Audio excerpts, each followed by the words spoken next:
तो आज के इस वीडियो में हम पढ़ने वाले हैं मुक्तक छंद की विशेषताएं।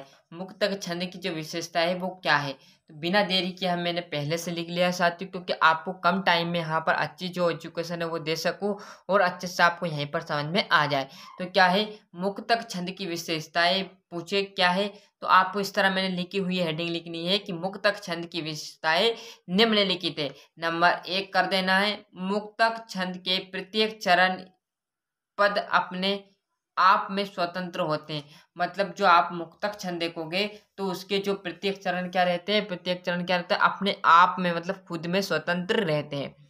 तो मुक्तक छंद के प्रत्येक चरण या पद अपने आप में क्या रहते हैं, स्वतंत्र रहते हैं। क्लियर है। पहला मैंने आपको समझाया क्या है मुक्तक छंद की विशेषताएं में, मुक्तक छंद के प्रत्येक चरण पद अपने आप में क्या रहते हैं, स्वतंत्र रहते हैं, मतलब खुले रहते हैं।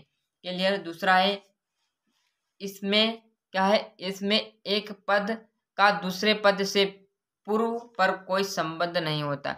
मतलब इसमें एक पद से क्या करता है, दूसरे पद से पूर्व पर कोई भी संबंध नहीं रहता। मतलब कोई भी एक पद से दूसरे पद पर कोई भी संबंध नहीं रहता। क्लियर है। पहली क्या है, मुक्तक छंद के प्रत्येक पद या अपने आप में स्वतंत्र होता है। दूसरा है इसमें एक पद का दूसरे पद से, मतलब एक पद से दूसरे पद में पूर्व पर कोई भी संबंध नहीं होता है। दो मैंने बता दिए। क्लियर। तीसरा है ये छंद नियमबद्ध नहीं होते, मतलब नियम के अनुसार नहीं होते। क्लियर है। नियम के विपरीत चलते हैं। किसके बता रहा हूं मैं, मुक्तक छंद की विशेषताएं बता रहा हूं। तो पहली आपने देख ली अच्छे से, दूसरी भी देख ली, ये तीसरी, साथ साथ जो चौथी है स्वतंत्र गति तथा भावपूर्ण गतिविधान ही मुक्तक छंद की विशेषताएं कहलाती है। क्या है, स्वतंत्र गति तथा भावपूर्ण गतिविधान, स्वतंत्र गति तथा भावपूर्ण गतिविधान ही मुक्तक छंद की विशेषताएं कहलाता है। क्लियर साथियों। तो अच्छे से मेरे हिसाब से आपको समझ में आ चुका होगा कि क्या है मुक्तक छंद के प्रत्येक चरण या पद अपने आप में क्या रहेंगे, स्वतंत्र रहेंगे। दूसरा है इसमें एक पद का दूसरे पद पर कोई प्रभाव या कोई, मतलब एक पद से दूसरे पद पर पूर्व पर कोई भी संबंध नहीं होता। तीसरा है यह छंद नियमबद्ध नहीं होते, मतलब नियम के विरुद्ध रहते। क्लियर। चौथा है स्वतंत्र गति तथा भावपूर्ण गतिविधान ही मुक्तक छंद कहलाता है। मतलब क्या है, स्वतंत्र गति तथा भावपूर्ण गतिविधान ही मुक्तक छंद कहलाता है। तो अच्छे से यहाँ पर जो मुक्तक छंद की विशेषता है उनका अच्छे से स्क्रीनशॉट ले लीजिए साथियों। ये देख लीजिए मुक्तक छंद की विशेषता मैंने आपको समझा दी है, आपको समझ में भी आ चुका होगा।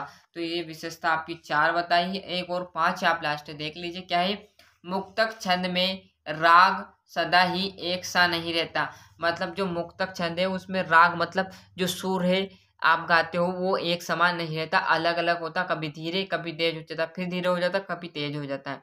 तो मुक्तक छंद में राग सदा एक सा नहीं रहता है, पंक्तियों में राग बदलता रहता। मतलब पंक्तियों में क्या रहता है, राग बदलता रहता है। जैसे दूसरी पंक्ति आई उसका राग है वो परिवर्तित हो जाता है। क्लियर साथियों। तो ये आपकी थी क्या है, मुक्तक छंद में राग एक सा नहीं होता, पंक्तियों में राग बदलता रहता है। क्लियर है। ये थे आपके मुक्तक छंद की क्या थी, विशेषताएं। मुक्तक छंद के प्रत्येक चरण या पद अपने आप में क्या रहते हैं, स्वतंत्र रहते हैं। क्लियर है। दूसरा है इसमें एक पद का दूसरे पद से पूर्व पर कोई संबंध नहीं रहता। तीसरा है ये छंद नियमबद्ध नहीं होते हैं। चौथा है स्वतंत्र गति तथा भावपूर्ण गतिविधान ही मुक्तक छंद की विशेषताएं है। पांचवा है मुक्तक छंद में राग सदा एक सा नहीं होता, हर पंक्तियों में राग बदलता रहता है। क्लियर है। ये देख लीजिए। तो अच्छे से यहाँ पर मुक्तक छंद की जो विशेषता है इसका अच्छे से स्क्रीनशॉट ले लीजिए। चैनल पर नए हो तो सब्सक्राइब के साथ साथ नोटिफिकेशन ऑन करते चलिएगा। मिलते हैं इसके अगले वीडियो में। जब तक के लिए अच्छे से मेहनत करनी है और किसी भी सब्जेक्ट में दिक्कत हो तो बेझिझक होकर कमेंट कीजिए, उसका आंसर हमारे द्वारा इसी चैनल पर आपको प्रोवाइड करा दिया जाएगा।